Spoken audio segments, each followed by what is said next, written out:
Hello po mga kabaro, Captain Buboy po. For today's video, pag-uusapan po natin yung Statistical Stability Curves Calculation.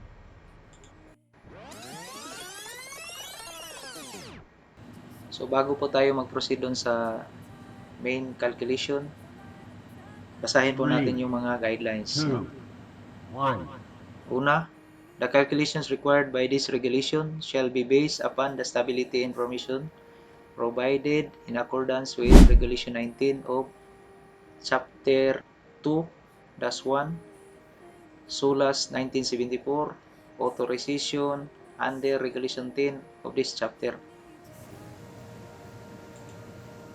3, 2, 1. Ito po yung Statistical Stability Diagram.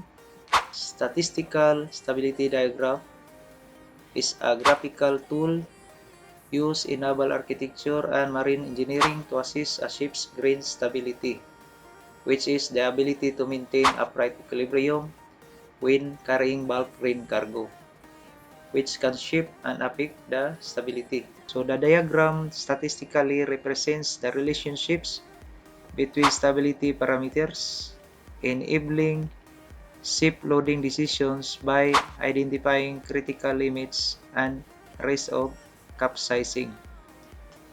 Okay? So dito po sa diagram, no, ito yung mga data. Okay? Dito, ito yung GOC or GC, writing arm. Dito naman sa baba, ito yung angle of heel or angle of inclination in degrees. Okay? So itong line na kulay blue, ito yung tinatawag natin na GOM curve. Next, ito yung area na to ay tinatawag na residual dynamic stability. Okay. Tapos, itong angle na to, ito yung angle of heel due to grain shift. Somewhere here. Itong area na to. Okay. Tapos, yung mula dito hanggang dito, yung naka-curve, no? Mula sa 0 hanggang pababa. Ito yung tinatawag na writing arm curve. Okay, ito. Itong area na to. So, next. Dito naman na portion. Ito yung part. Ito yung tinatawag natin na maximum angle of flooding or 40 degree angle. No? Or angle of maximum distance between curves, whichever is least. So, from 0 to point A, ito yung tinatawag na upsetting arm at 0 degrees angle.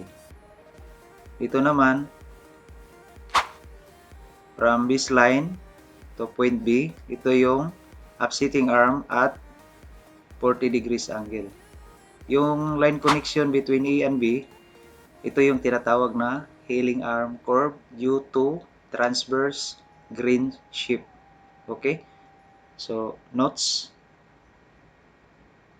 So, pagkuha ng upsetting arm at angle 0 degrees, makukuha natin ito sa pamamagitan ng assumed volumetric heeling moment due to transverse shift over Swage factor times displacement. Okay? Tapos, pag nakuha na natin yung upsetting arm at angle 0, yung value niya, i-multiply natin ng 0.8 or 0.8, no? Para makuha naman natin yung upsetting arm at 40 degrees angle. So, sana po naintindihan. Okay? So, yung Swage factor is a volume per unit weight of grain cargo. Displacement naman is equal to weight of ship, fuel, fresh water, stores, etc. and cargo. 3, 2, 1.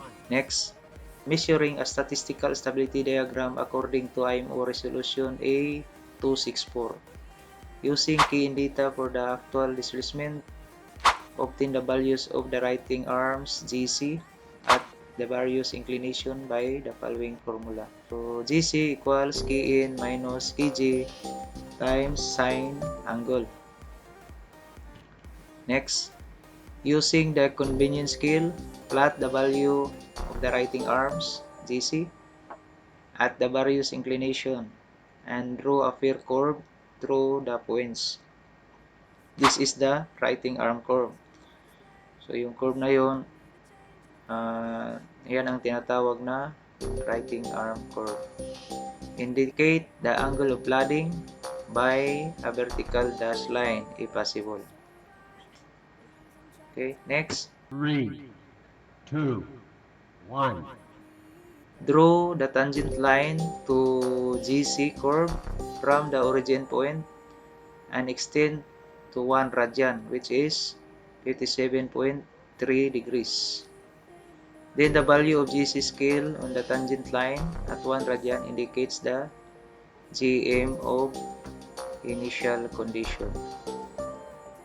Okay. Plot the upsetting arms at 0 degrees and 40 degrees. The upsetting arm at 0 degrees or angle 0 is equal to the grain healing moment divided by displacement. The angle 40 degrees, which is equal to 0.8 times angle of 0. Connect these points with a straight line, which is the healing arm curve. So ito yung tinatawag na healing arm curve. Next.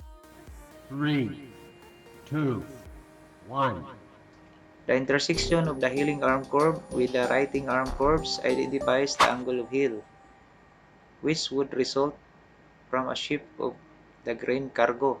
This angle must not exceed 12 degrees. So ito yung requirements. Kailangan hindi siya mag-exceed ng 12 degrees. So next, the residual area between the healing arm curve and the writing arm curve up to the angle at which the difference between the coordinates of the two curves is maximum or 40 degrees or down plodding angle, whichever is the least. Okay, so shall all in conditions of loading be not less than 0.075 meter radians. Base po sa regulation for IMO resolution E.264. So note 0.075 meter radians is equal to 4.3 meter degrees or 14.1 foot degrees. 3, 2, 1. Next, to measure the residual area, obtain the values of the writing arms for intermediate angles of inclination from the curve. Using Simpson's rule, calculate the total area under the writing arm curve.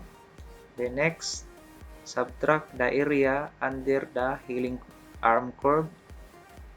The difference is the residual area. Okay. 3, 2, 1. Proceed na po tayo dito sa ating work example. So, green loaded condition departure. Stowage factor equals 45. Field trim. Okay. 3, 2, 1. Given data. Displacement 94145.6 metric tons. Drop 14.35 meters.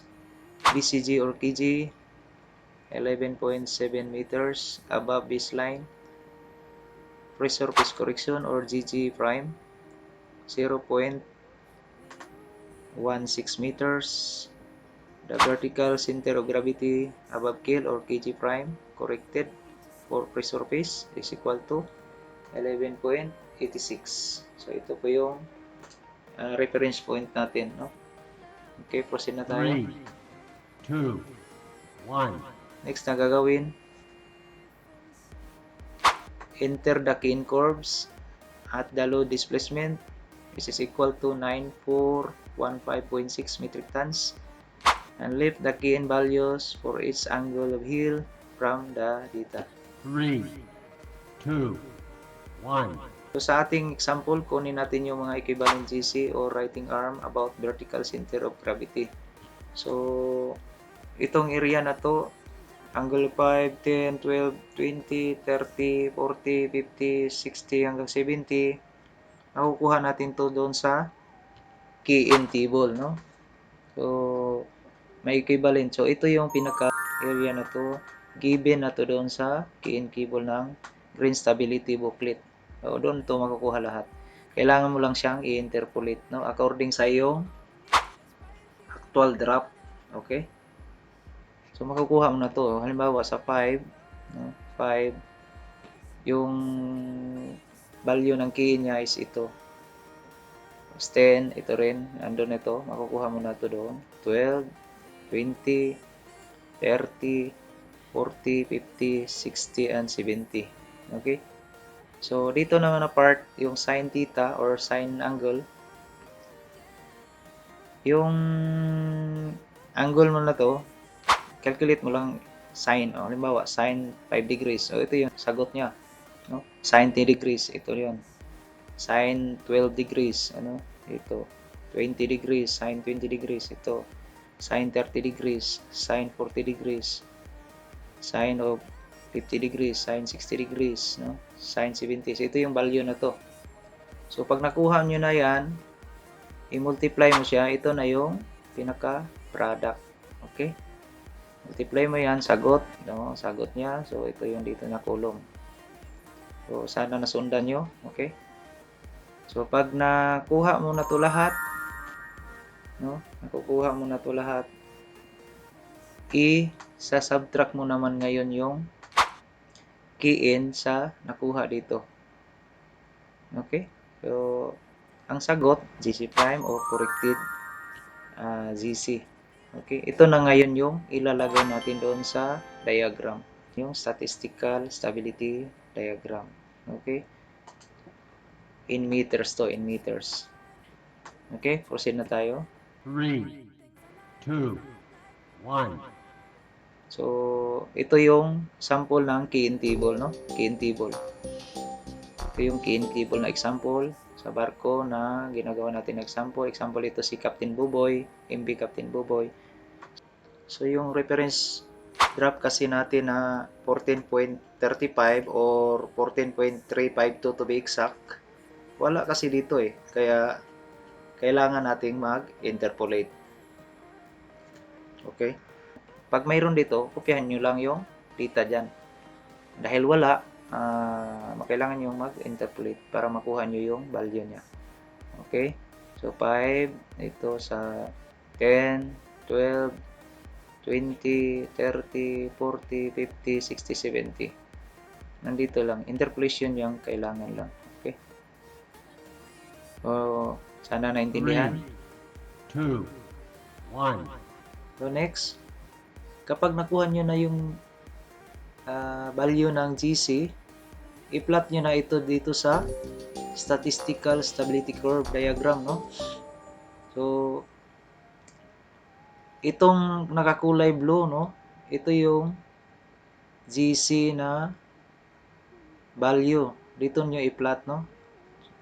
Okay, dito sa 0 degrees. Ito sa bandang 10 degrees. Ito sa may 20 degrees. Ito naman sa may 30 degrees. Ito yung 40 degrees, 50 degrees, 60 degrees, 70 degrees. Okay? Yung nakuha natin na value doon sa GC prime. Okay? 3, 2, 1. So next, i-plot natin yung value ng GM at 1 radian, which is equal to 57.3. So yung mga nakuha natin na GM curve, ipa-plot natin dito, no, yung nakakulay pig, no. Halimbawa ito, no, sa 0, sa 10, 20, 30, 40, 50, 60, 70. Ito yung mga nakukuha natin na value doon sa GOM curve or GM curve, no? So, i-plot natin dito. Okay?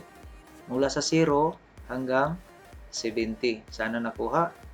So, next, magdodraw po tayo ng dash line dito. No? Mula dito sa 57.3 degrees, which is 1 radian.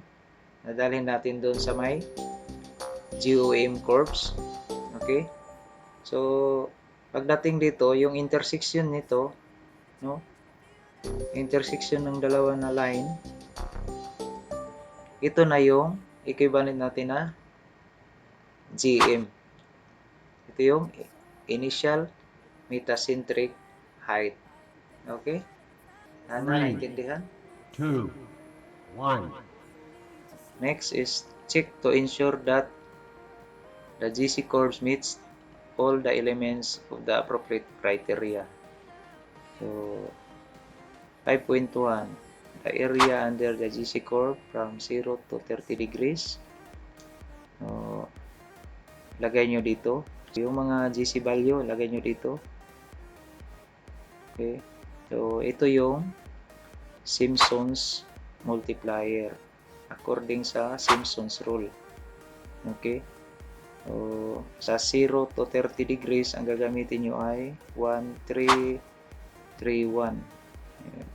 Simpson's second rule to, yung 1, 3, 3, 1. Okay, pag nalagay nyo na yan, nakuha niya, ito yung pinaka-product. Multiply nyo yan, 0. Multiply nyo to, ito yung sagot, ito yung sagot, dito, multiply nyo ito. So, ito total nyo lahat. Ito ngayon yung sum of angle of cladding sa from 0 to 30 degrees. So, ang sagot niya ang area ay 0.275 meter radian. Next, the area under the GC curve from 0 to 40 or from 0 to angle of cladding. So, ganun pa rin. Kukunin nyo lang yung GC value. Yan, sa bawat angle, no? Equivalent. Tapos, i-multiply nyo siya sa Simpson's multiplier. Yung first rule, no? 1 for 1 yung first rule nito. 1 for 1. Pag tatlong ano lang.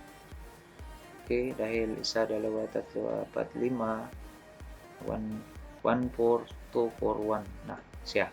Okay? So, ang sagot niya, product ng angle of cladding.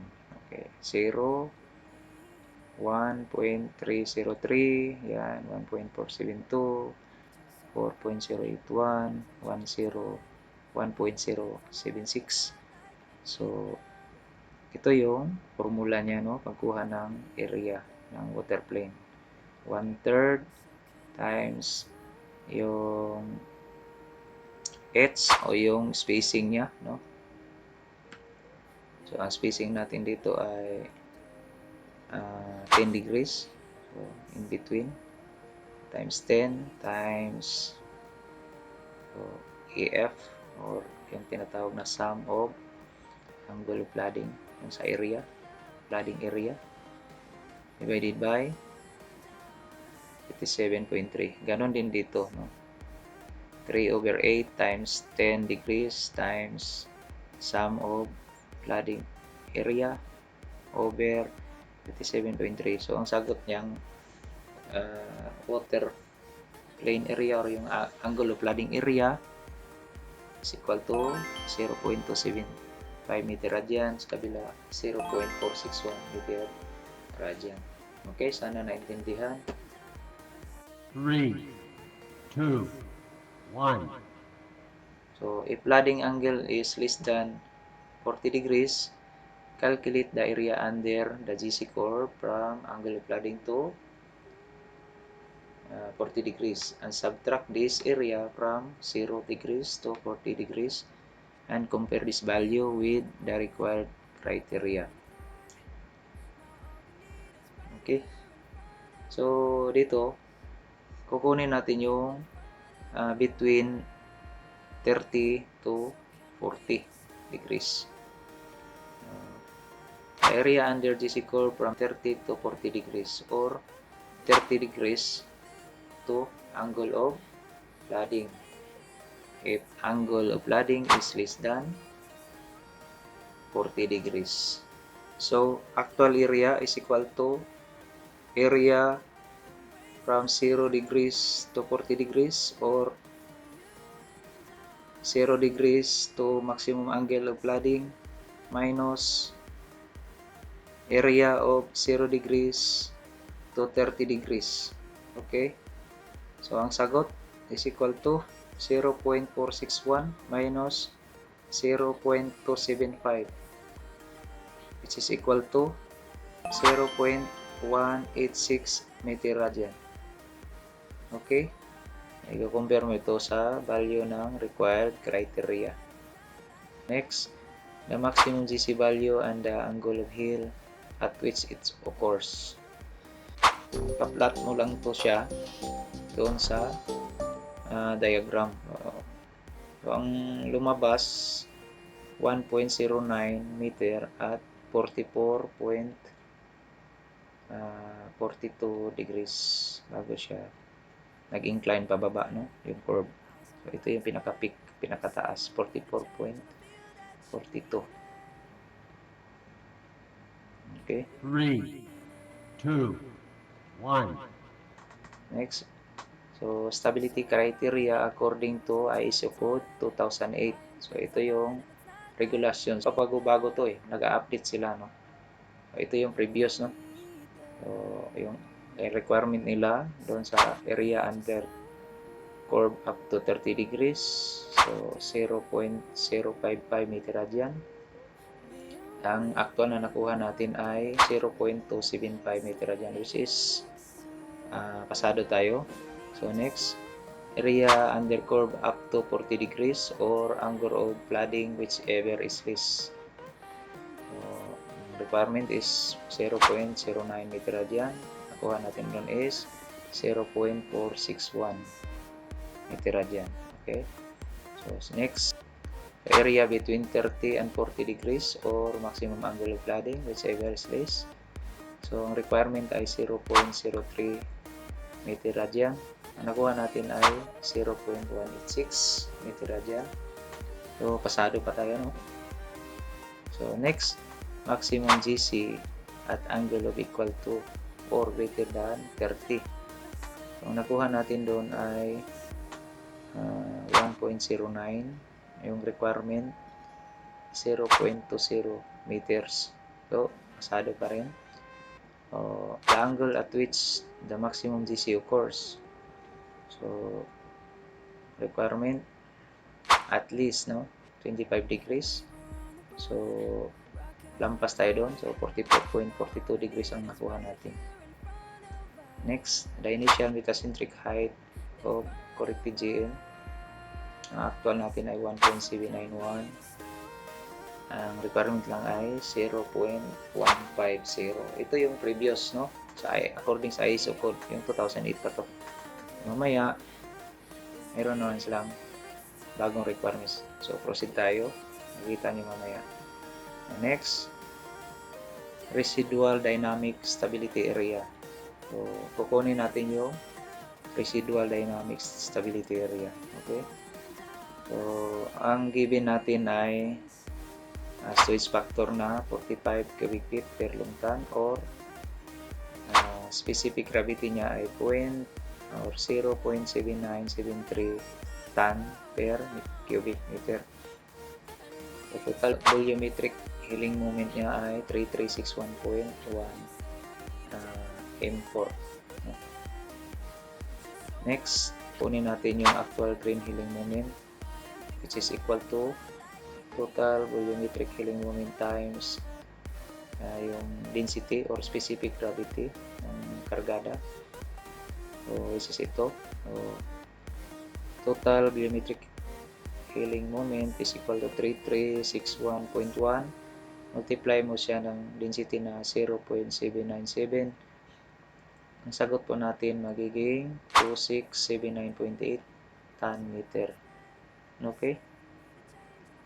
So, next, kunin natin yung maximum allowable green healing moment at the loading drop o 14.35 meters.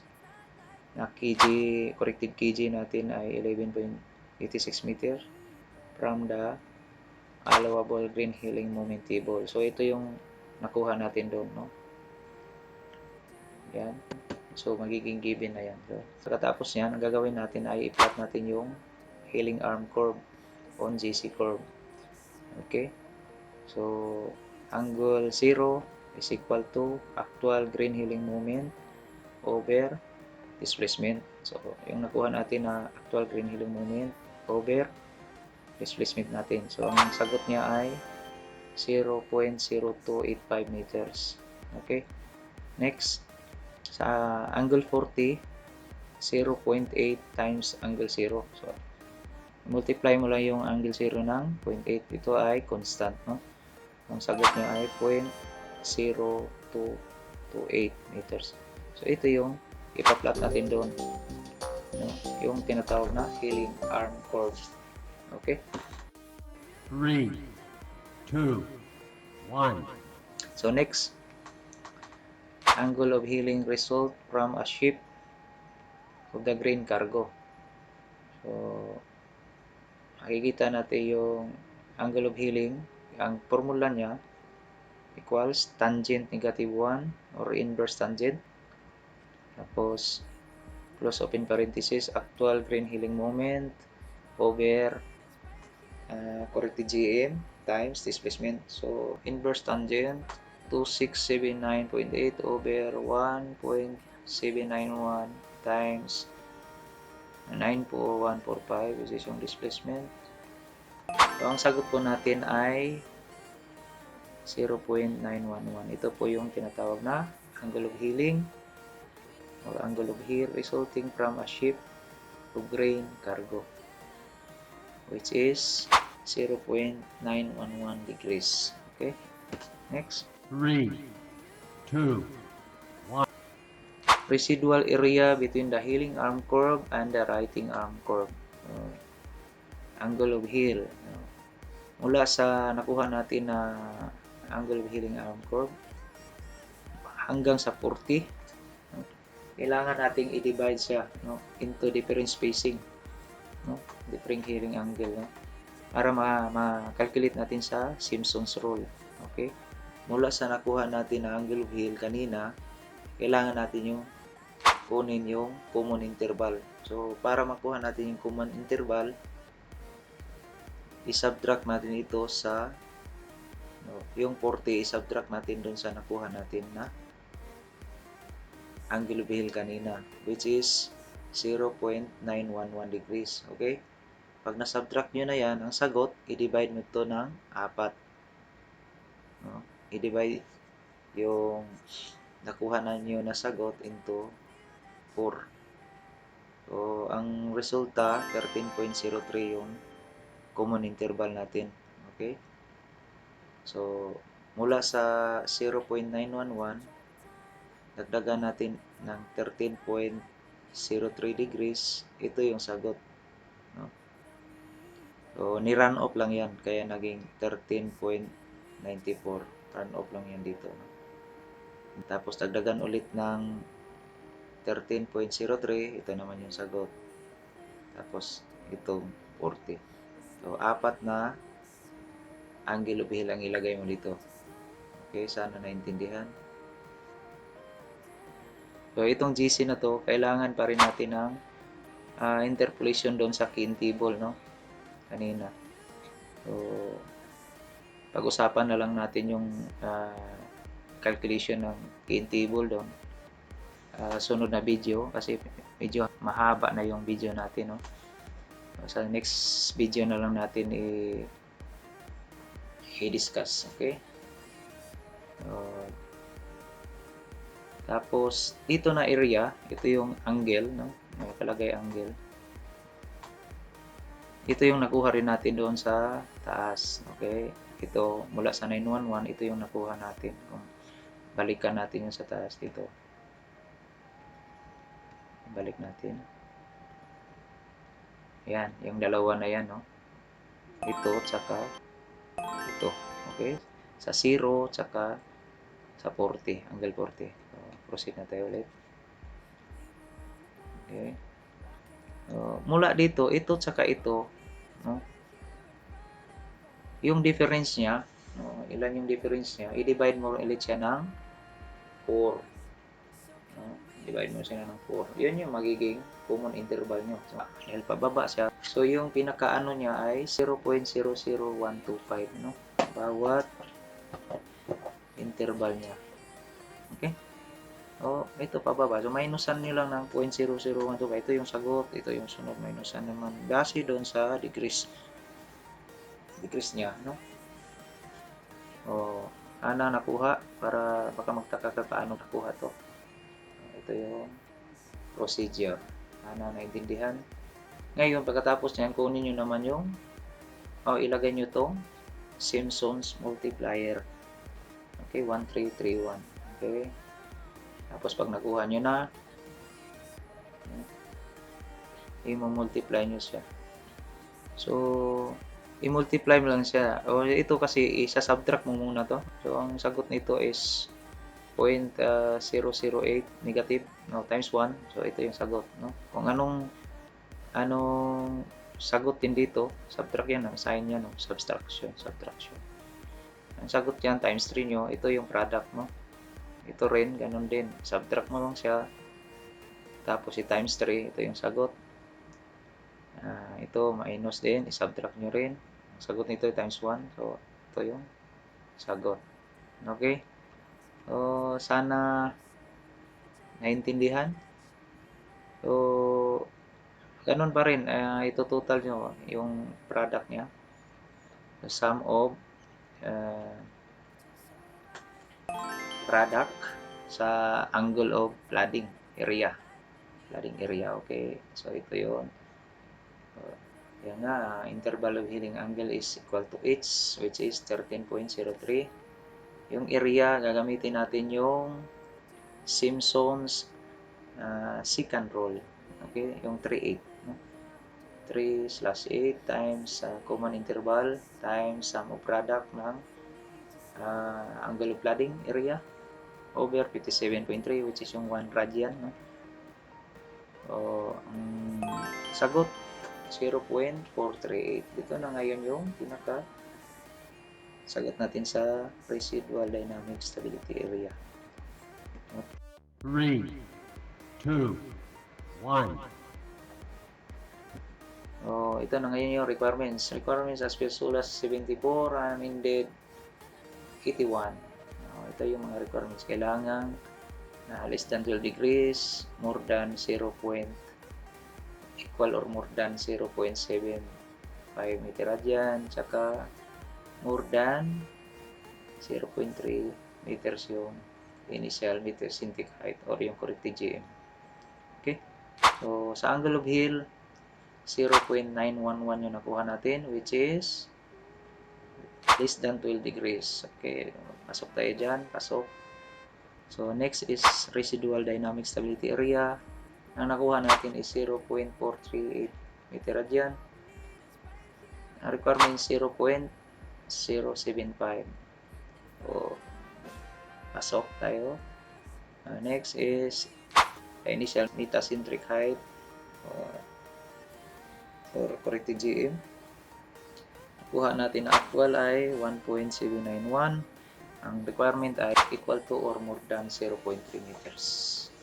So, maraming salamat mga kabaro. Sana may natutunan kayo sa video na ito. Hanggang sa muli. Kung gusto nyo ganitong content, paki-like, subscribe na rin sa ibaba. Malaking tulong po yan para lumago po ang aking munting YouTube channel. Maraming salamat po in advance. God bless you po.